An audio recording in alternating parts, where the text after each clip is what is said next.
大家好，我们这节课呢要画的是蓝绿色的牡丹。我们用的颜色呢，我现在要挤在盘子边上啊。这个呢是二绿，这匹头绿呢要浅一层，也就是说我们用的颜色更浅了啊。把二绿和群青给它挤在一起，大约是多少呢？2:1。群青呢是1啊，二绿是2，群青是1，2:1啊，给它挤在一起，然后呢用牙签调匀，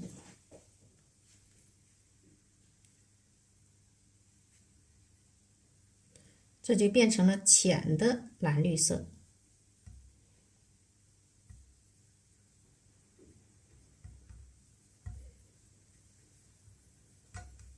好。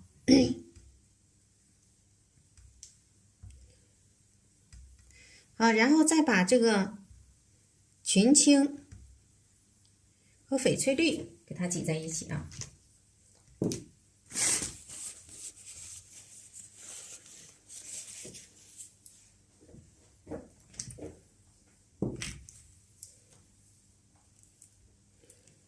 群青、翡翠绿，它俩差不多是一样一半儿。好，我们也是给它调匀。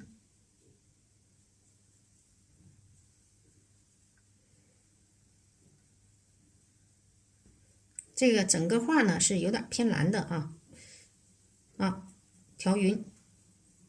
调匀之后呢，它就变成一个深的灰绿色，这颜色也是挺好看的。然后呢，我们再挤一点花青和胭脂。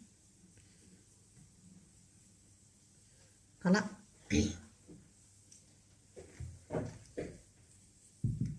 再挤点花青和胭脂。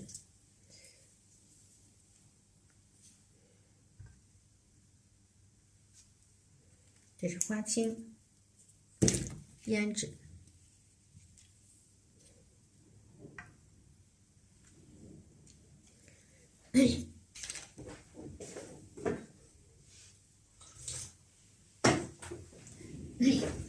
然后我们先把这个绿色的花头笔啊，给它浸透，刮几下。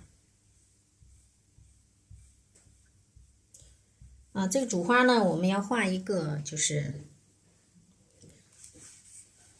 也就是像那个乱瓣牡丹啊，就这个意思，皇冠吧。首先呢，我们要把这个浅绿色啊，给它调在笔肚，不是调在笔根啊，给它调在笔肚，画小瓣啊，不能调那么多，用不上笔根啊。然后呢，再把这个深绿啊，深灰绿，给它少调一点，调在笔尖处。注意啊，不要调多了。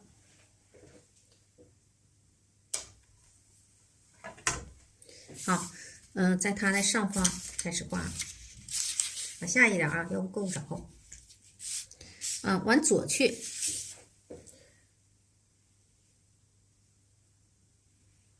注意啊，大小笔的穿插，好像有点浅了啊，再来一点。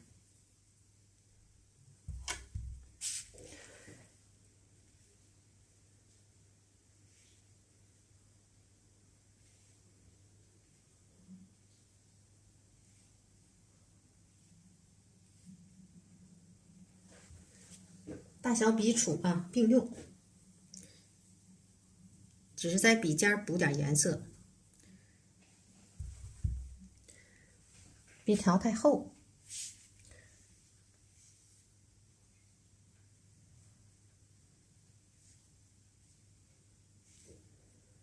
这个留空的办法的好处是，出来的层次呢比较自然，不用特意去修饰。你想让它深点就深点啊。好，继续涂点水，少来一点点啊，不要老是补色，来一点点就行。来了，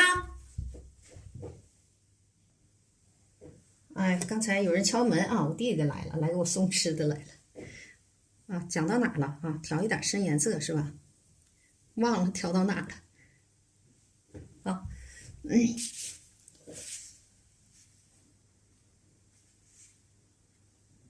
也是啊，这个要逐渐的给它往深里加一点啊，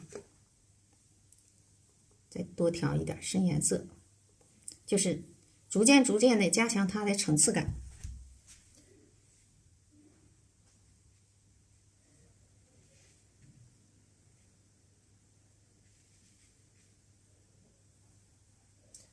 也要注意控制大小，毕竟我们这个呢是4尺3开，不属于大作品啊，属于小品。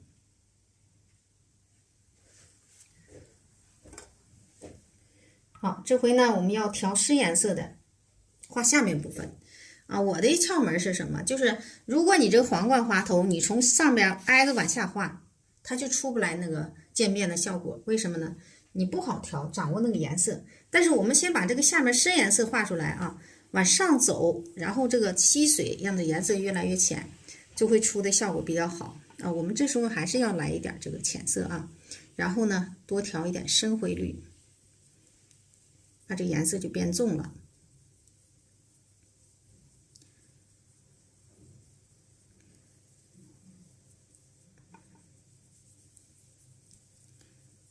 好，深灰绿多调。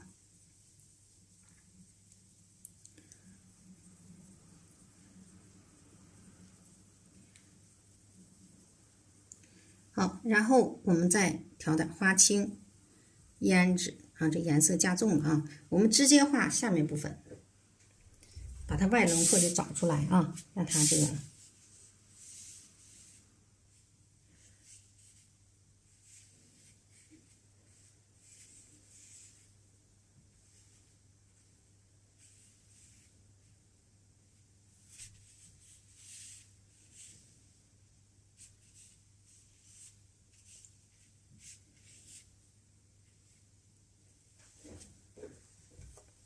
好。然后这时候这颜色就变浅了，是吧？笔尖补点颜色，我补了一点水，哎，正好填里边的，你看它不就出来了？这个感觉啊，就靠的就是这个感觉。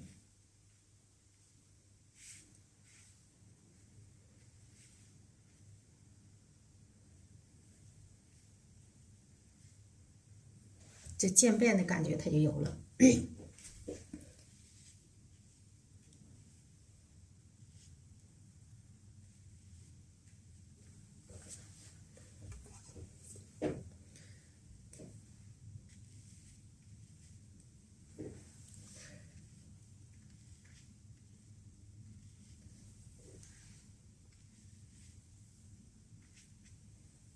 好，中间这部分往下来啊，然后要不断的补一点深颜色，让它们过渡自然，把这个白点盖一下。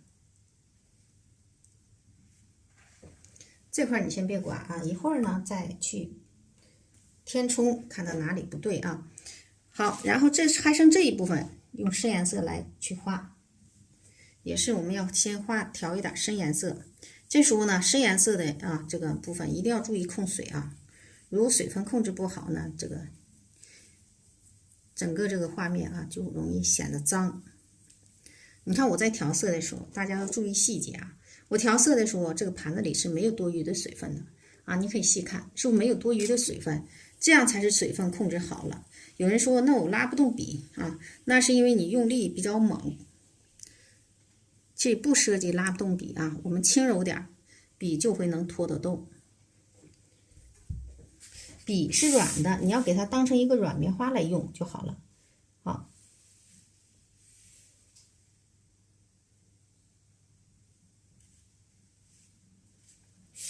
啊，我们这样补一下呢，就是为了让它有个卷瓣的感觉。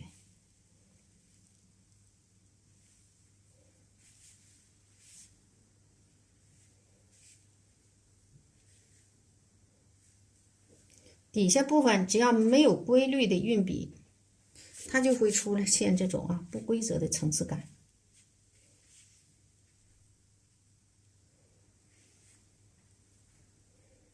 是不是效果出来了？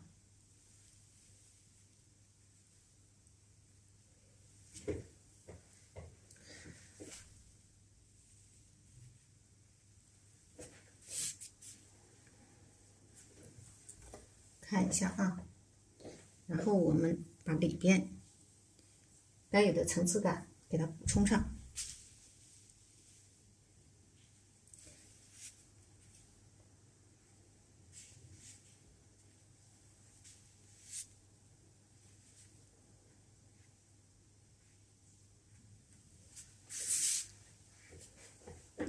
好，差不多了，补点水，补点水呢，用在干纸上啊吸一吸，然后我们修饰一下外面啊，这两边豁牙镂齿的感觉呢，这个是因为它是这个球形的花头啊，我们稍微让它圆一点。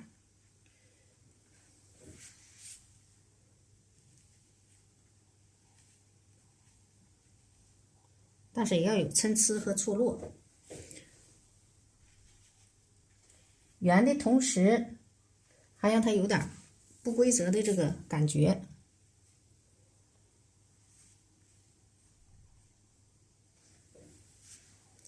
那基本上是可以了。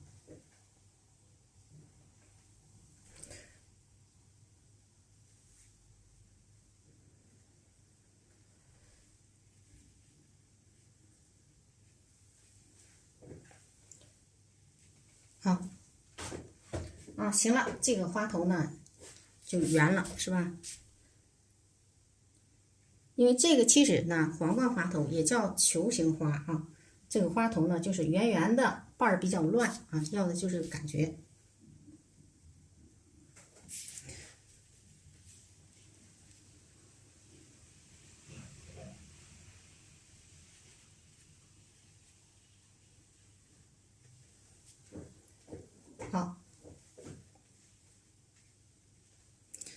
好，这个就可以了。然后呢，我们再画下一个花头。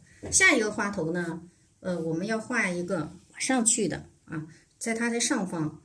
它的上方我们要考虑啊，你这个深还是浅的好。在这个位置呢，可以画一个。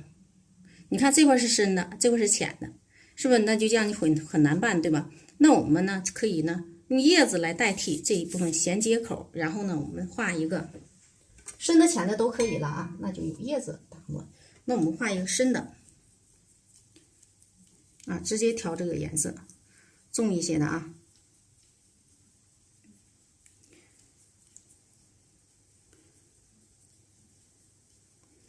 好，然后呢，再把这个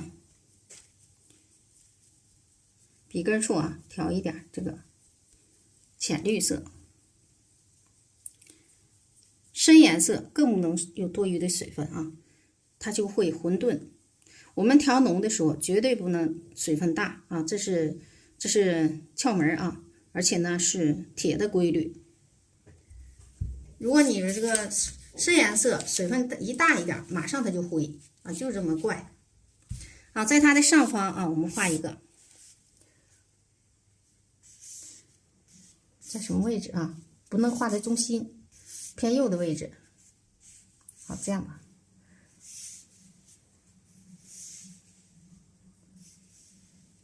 也是留出空来了，是吧？好，添笔。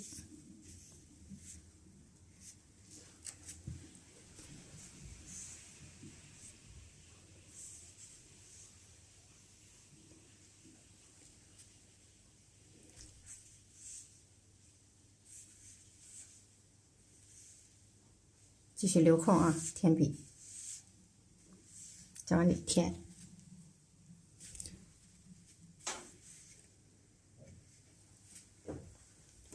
好，然后呢，把这个花心先切出来，因为不是主花啊，我们可以呢画的略微的让它显得粗犷一点，不用画的太细腻。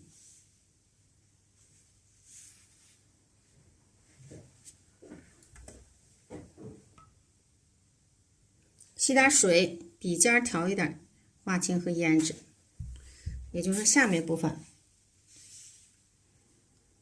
给它变淡一点。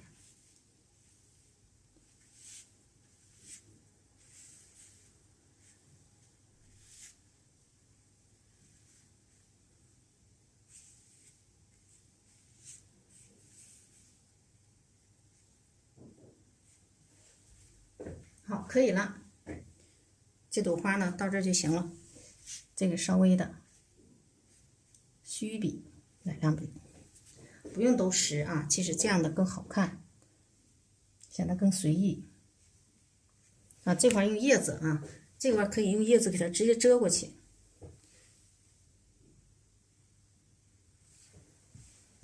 啊，这2朵花画完了之后，这块地方提款吧。然后在它的下方，我们画一朵。这朵呢，就是一个小花头。这小花头呢，你可以什么样的都行啊。那我们直接用，给它画出层次感的这样效果。啊，在这个它的这个右侧啊，往上啊去对着它。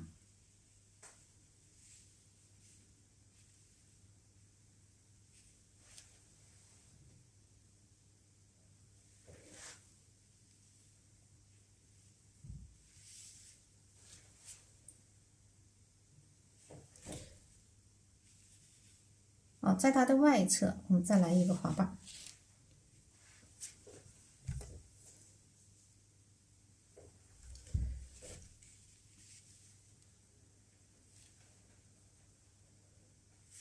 这就行了。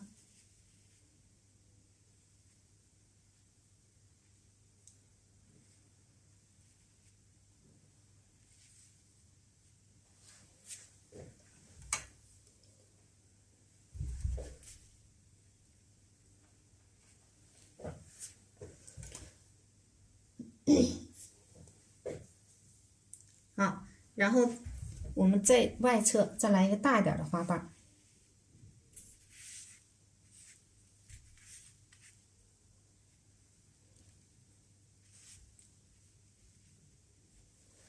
不让它两边对称就行啊。感觉差不多了。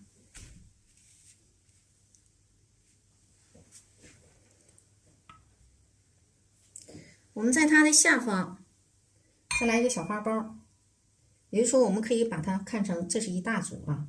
这个下方在什么位置？在这个位置，跟它有距离啊。这个位置在边上。好，这一组花整个就完成了。实际上它就是整个是一大组啊，一大组里边还分2小组啊。好，点蕊。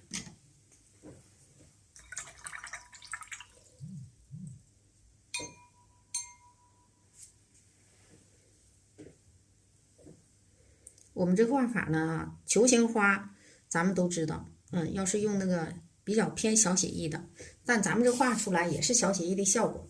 如果这球形花用比较偏小写意的啊，可以说它得画半个多小时，就这一个花，因为它花瓣比较多嘛，它们就会一个瓣一个瓣去描啊，描完一个瓣再描下一个瓣啊，你想那得多慢呢？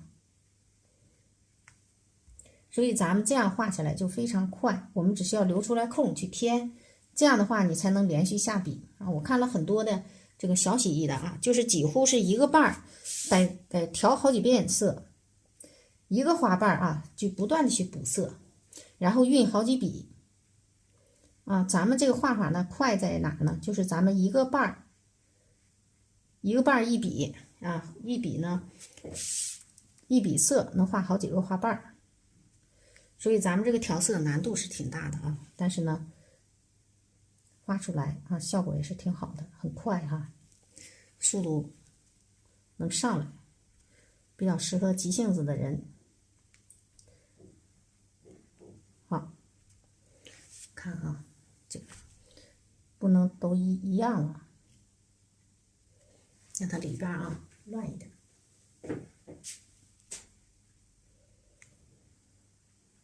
好，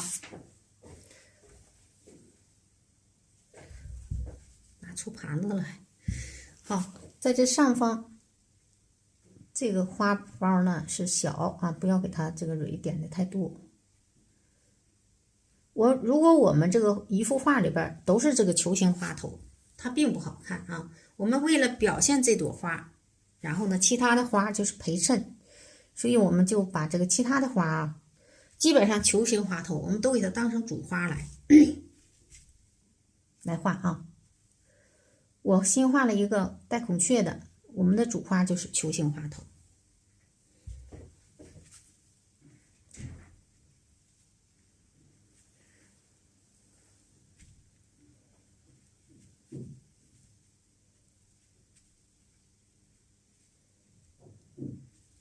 好，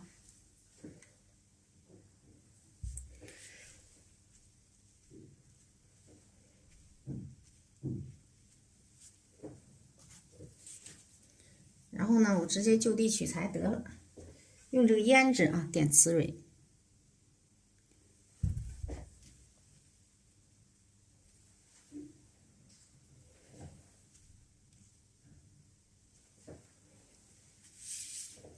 这个球形花雌蕊可以不点，点一下子也行啊。那么点呢，也要有一个赞啊，这么地儿，不能点多啊，点多了不好看。好，然后呢，我拿一支这样的笔啊，这是咱们花鸟笔的大白云，我们用它画石头。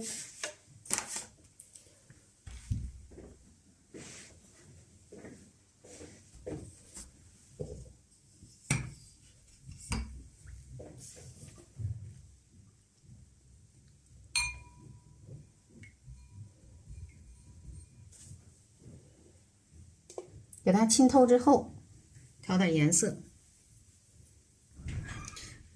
水少点啊，这个水多了可不好。刮一刮，刮的要多干有多干。底下再蘸点浓墨。好，我们再想好石头画在哪儿。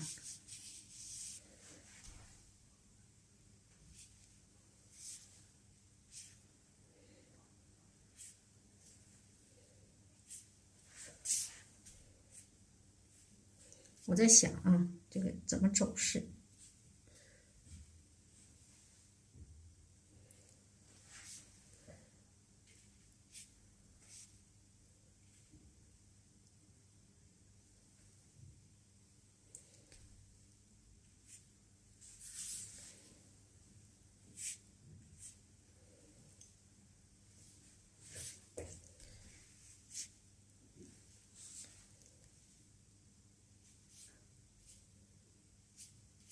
然后在它的1/3处啊，在这块出，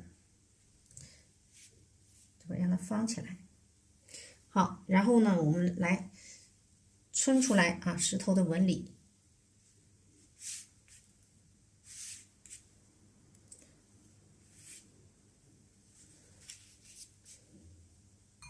在这底下呢，我们可以给它掏一个洞。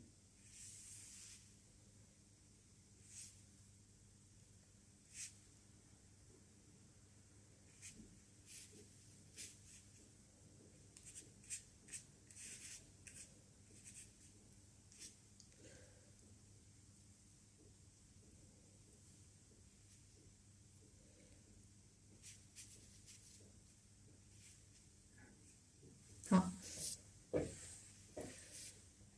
感觉是差不多了吧？底下我们继续再来个纹理啊，上皴。主要的目的就是要整出它的立体感啊。最后呢，收。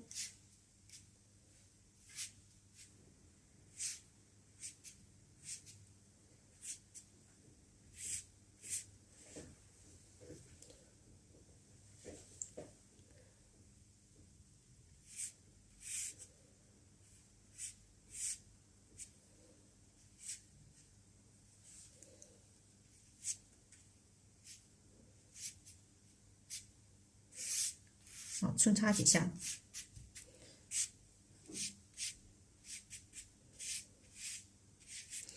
啊，我们只要把石头分出阴阳面啊，这个石头就就算成功啊。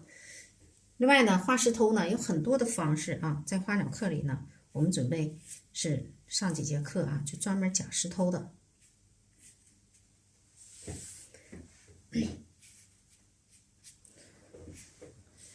这个石头画不好呢，也会影响这个整个画面的效果。所以你这个画牡丹啊，这些个配景是不能少的啊，都要学会。这样的话，你才能把这个画呢驾驭得更全面。也就是说，你的作品呢才能更多样。好，这个石头呢，我们一会儿呢可以啊直接染一下这个赭石啊，我找赭石颜色。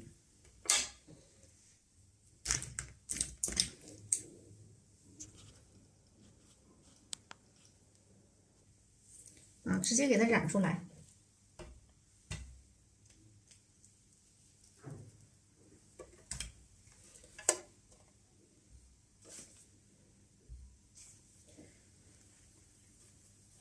这个赭石的颜色也要适当加一点墨。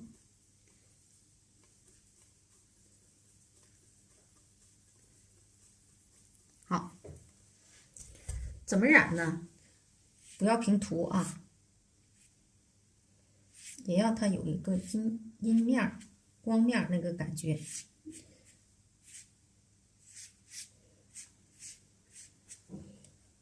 淡一点。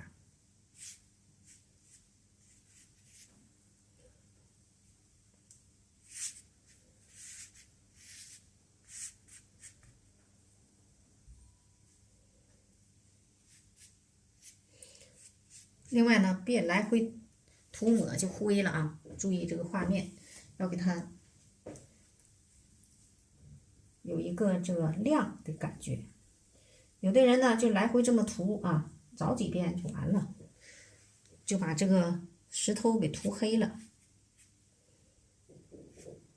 这颜色之间它怕混，一混呢它就混沌了。不用平涂啊，好，可以了。然后呢，我们把这个叶子、枝干啊，这些个这个颜色差不多，换个盘子吧。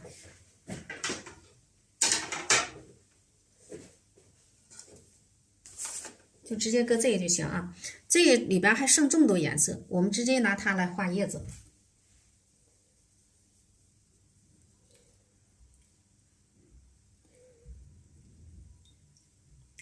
我们直接呢把这个颜色啊加墨，让它变深，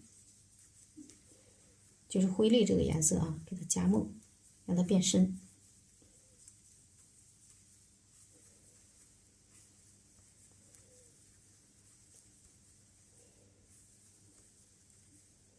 好，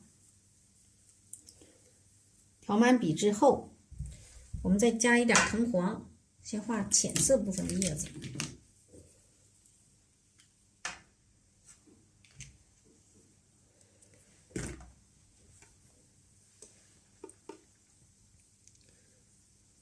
这样的话，它就是浅色了，就是浅绿色了。好，然后笔尖呢调胭脂，就是为了让它跟这个花头的颜色区分开啊。那要是一致就不好看了啊。这块呢，我们就用叶子啊来代替，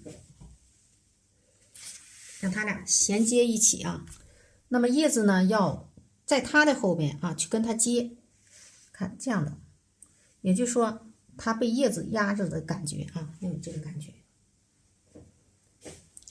好，继续，你别不舍得压这个啊，你觉得哎这层次挺好，一压了白瞎了，不存在那个啊，不要管那个。好，然后下面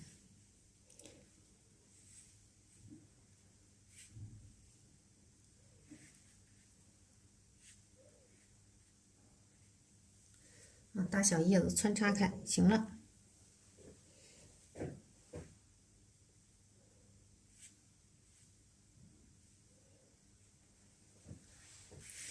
好，可以了。然后呢，我们在它的下方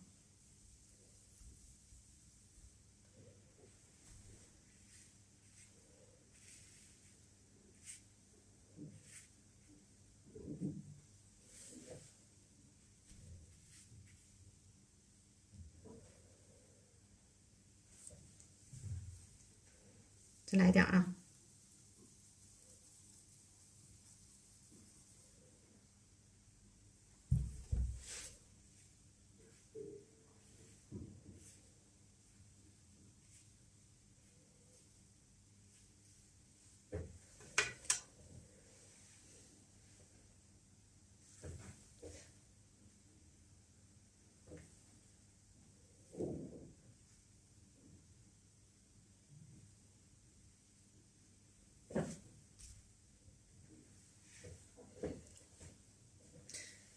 这块可以用枝干啊来代替。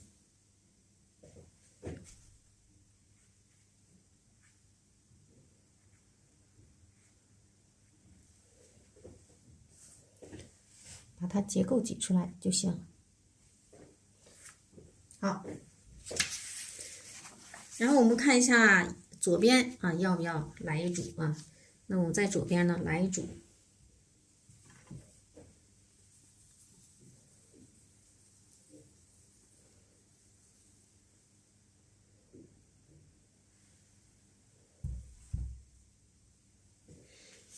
在这个位置。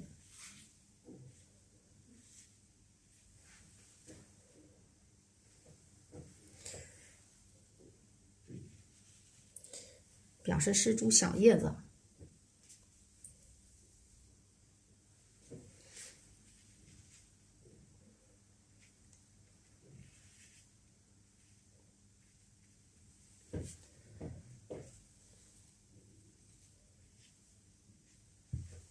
好，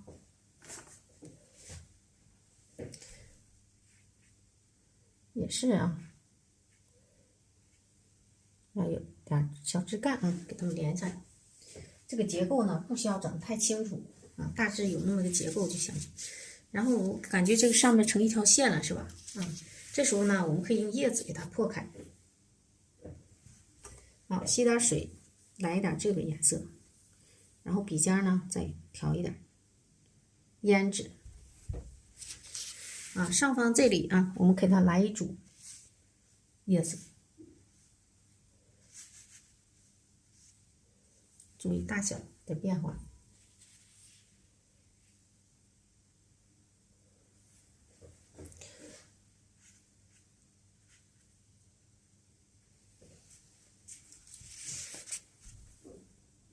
好，行了。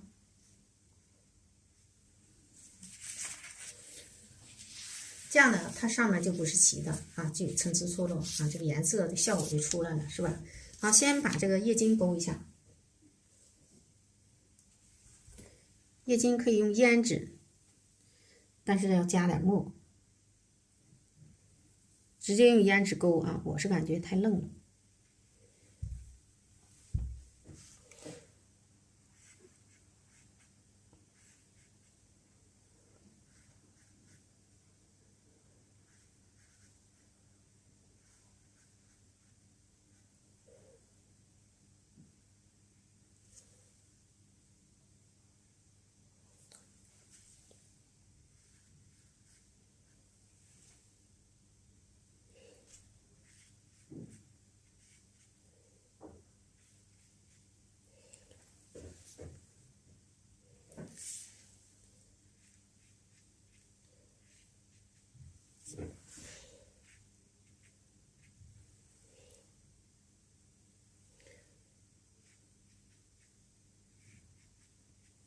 好，还有这个叶子没勾呢。然后剩下的我们要画一点这个深叶子啊。好，勾叶筋啊，就是为了增加它的画面语言。我们不要把这个勾叶筋当成什么，我怎么去表现叶子啊？怎么去表现叶筋长几根儿？你那么勾就完了，就把这个叶子勾死了。好，我们现在先把这个势画出来。这个势呢是在这面长，在这过来啊，比较拐弯。那么先把这个枝干画出来啊，把这个笔呢压扁之后，蘸一点浓墨，然后再拧一下，画老干啊，有沧桑感。啊，在这个左侧的看大约是1/4处吧。好，先往上，然后再往下。这个枝呢是在这儿出的。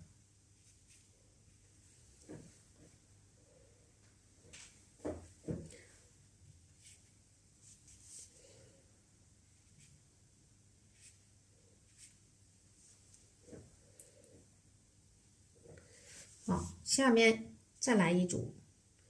这一组呢，我们给它是往上往下啊，跟它正好相反，往下，然后再往上。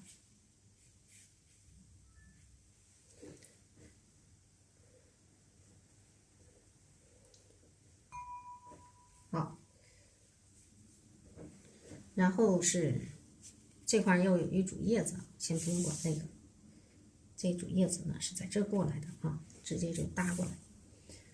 我们怎么把它连上啊？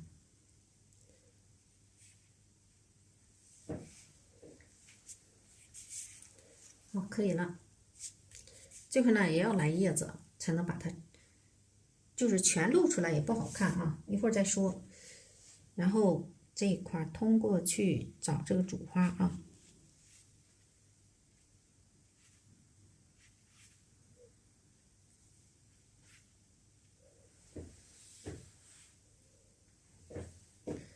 这块找这个小花头，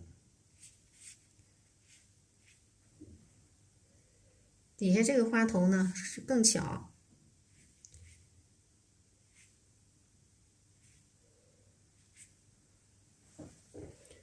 剩下的地方都是画叶子的啊，我们只需要把这个大概这个结构画出来就行。好，然后呢，我们要画一组老叶子，在哪画呢？在它的下方。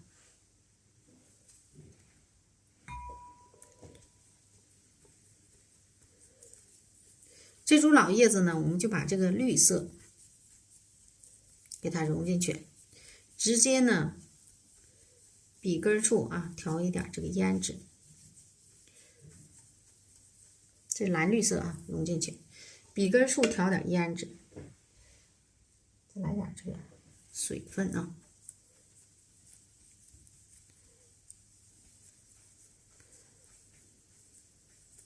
好，笔根处调胭脂。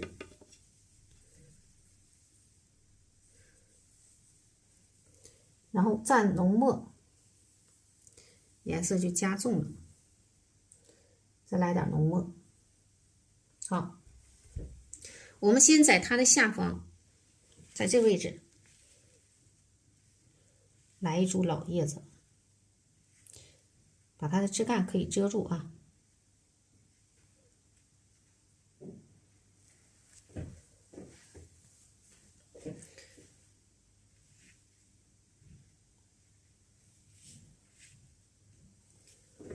好，行了。这个呢，让它有个前后关系，直接在它后边压过来。好，然后它这个左侧不能让它对称了啊，所以这个叶子呢就往旁边来，也是要有前后关系。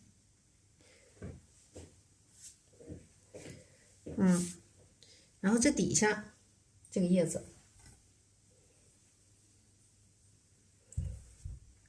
底下来一组叶子，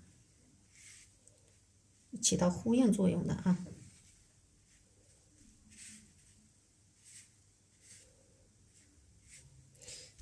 咱不说了吗？叶子要分组啊，高低错落都要有。吸点水，这块变淡一点。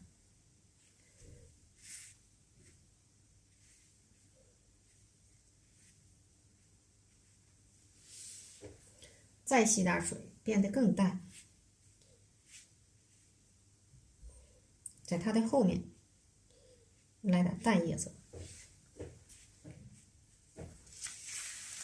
我们这个里边也是要给它来一点淡叶子，表示虚结构啊。也就是说，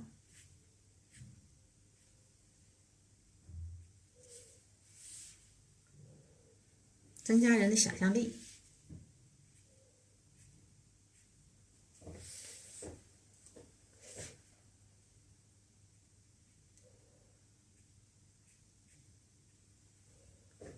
好，这个旁边底下这块呢也要来组叶子啊。这组叶子呢，我们是表示从它这儿来的，压住它这个。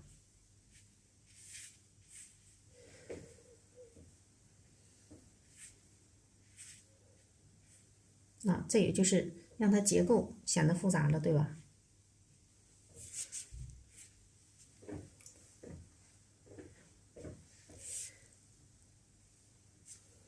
都有前后关系，那我们直接往里边再去一组。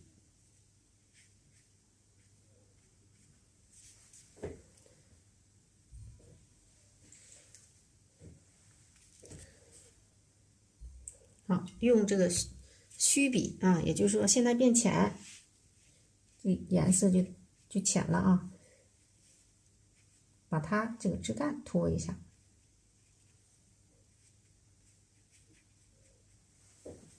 这是为了表示它的前后关系，这个叶子的方向也要有所变化。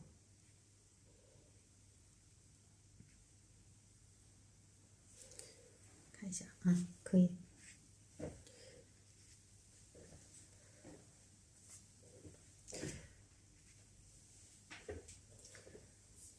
好，这幅画呢，基本上这个结构部分就差不多了。那么底下呢，我们可以用墨，稍用墨啊，来轻草啊。轻草呢，你从上往下画，从下往上画都行啊。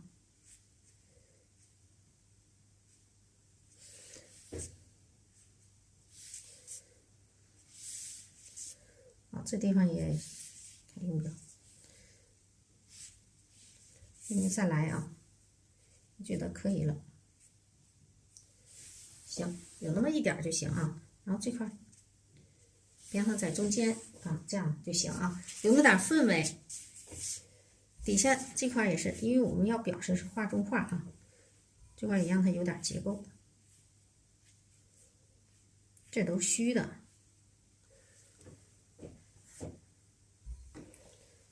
好，把这个该勾的叶筋勾一下。啊，这幅画呢，就是一种更加这个复杂的结构啊，但是呢，画出来也是还是挺好看的。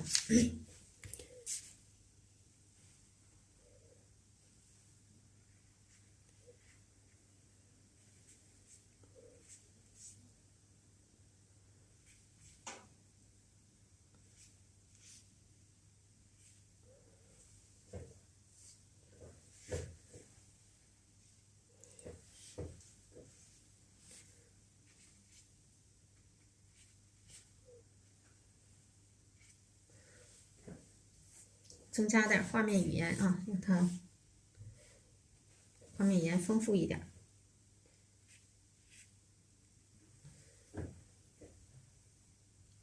好，点上胎点儿。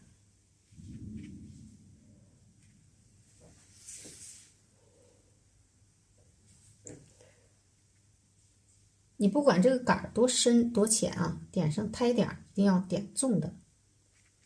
这样呢，它这不有对比吗？有对比才能增加画面的这个亮度啊。好，勾叶筋，不勾叶筋行不行？不勾叶筋呢，这个画面就显得平。叶子是一堆叶子在一起，它就是个平面啊。所以我给大家讲勾叶筋为什么要勾叶筋？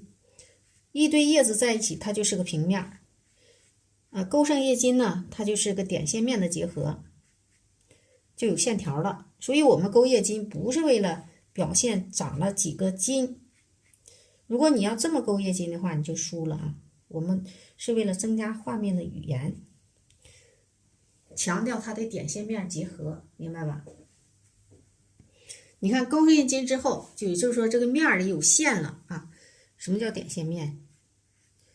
就说你这个点和线和面是应该结合在一起的。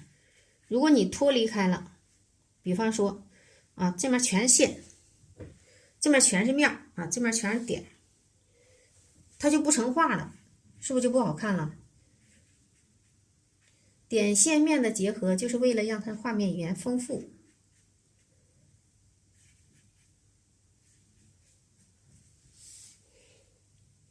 所以你这个画画呢，不光是人家怎么画你怎么画，你要了解这方面的美术常识啊。我们提升班的课程啊，就是要重点培养这方面的大家能力的。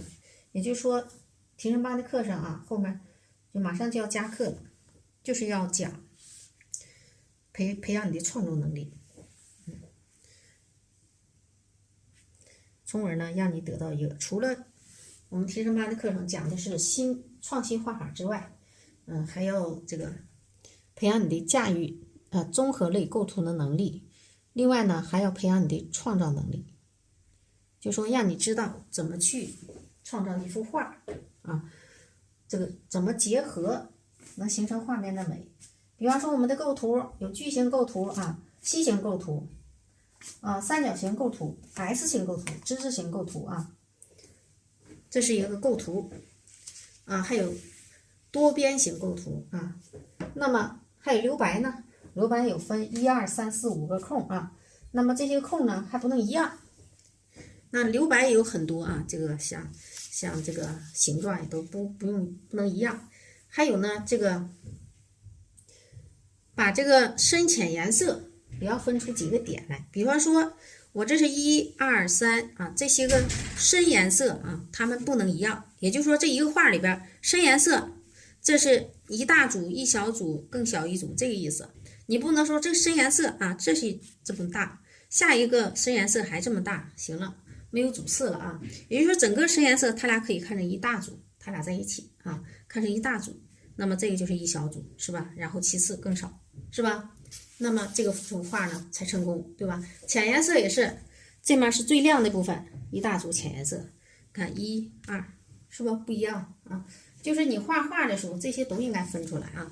顺便给大家讲解一下这方面知识，你该知道的，就说你要知道该怎么去画，然后你还要知道为什么要这么画，才能把画画好。也就是叫知其然，还要知其所以然。所以呢，你要去积累一些美术常识，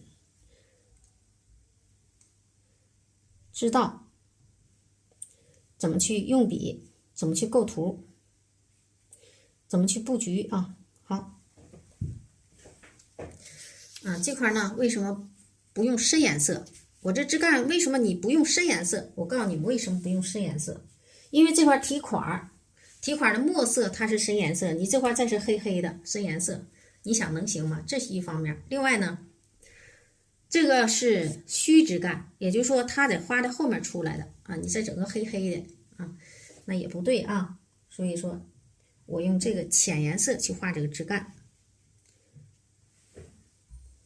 为了避免重复，不点了。不是所有的胎点啊，也那个芽包都要点，不该点的嘛就不点啊。这幅画呢就画完了，我们看一下这个画面也就比较丰富了，因为什么？内容多啊，结构呢复杂。好，我们这节课呢就上到这里。